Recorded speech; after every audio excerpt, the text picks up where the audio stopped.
Early Wednesday morning, Georgia's Democratic gubernatorial candidate Stacey Abrams refused to concede to Republican challenger Brian Kemp. Votes remain to be counted. There are voices that were waiting to be heard, Abrams said before a crowd of supporters. Across our state, folks are opening up the dreams of voters and absentee ballots, and we believe our chance for a stronger Georgia is just within reach. But we cannot seize it until all voices are heard. And I promise you tonight we are going to make sure that every vote is counted. Every single vote. She continued. This election has tested our faith. I'm not gonna name names, but some have worked hard to take our voices away, to scare us away, to distract us, but our vision is clear and we see the finish line. If I wasn't your first choice, or if you made no choice at all, you're gonna have a chance to do a do-over. I need you to know that it is my mission to serve you, to serve Georgia, to make you proud, and for those who didn't pick me the first time, to change your mind about me and what we can accomplish together. You see,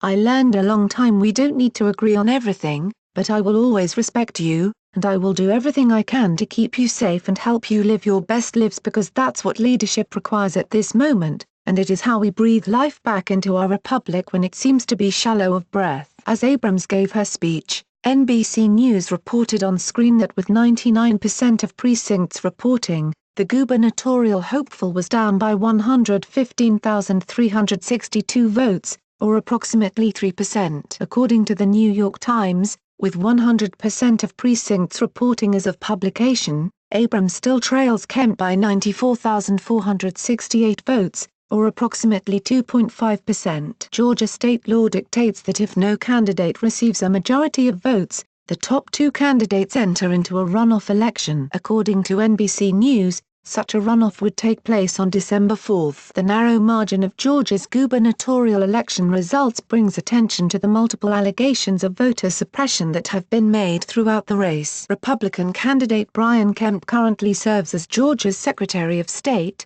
and some have criticized his defense of a voting law known as exact match. The New York Times reports that under exact match law, new voter registration information is checked against the Social Security Administration database, or a database maintained by the State Department of Driver Services. If the information isn't an exact match, the registration is moved into a pending status. According to the New York Times, the exact match law took center stage last month, when the Associated Press obtained documents from Mr. Kemp's office in a public records request and found 53,000 voter registrations were stuck in this pending status for failing to meet the exact match standards. Nearly 70% of the registrants were African American, the news agency found. PolitiFact notes that voters who were placed in pending limbo are notified in the form of a letter from the County Board of Registrars about the need to provide additional documentation 2 years and 2 months from the date of the original application.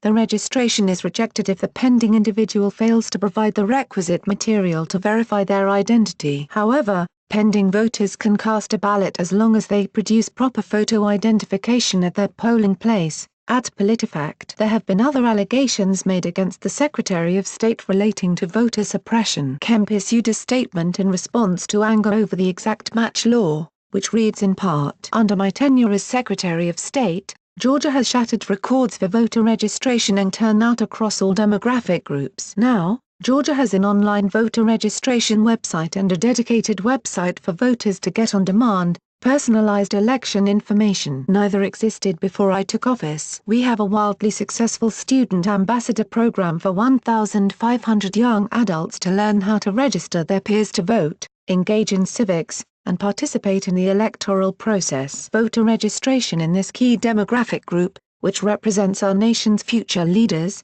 has doubled since I announced this new program." Kemp added, "Despite any claim to the contrary, it has never been easier to register to vote in Georgia and actively engage in the electoral process.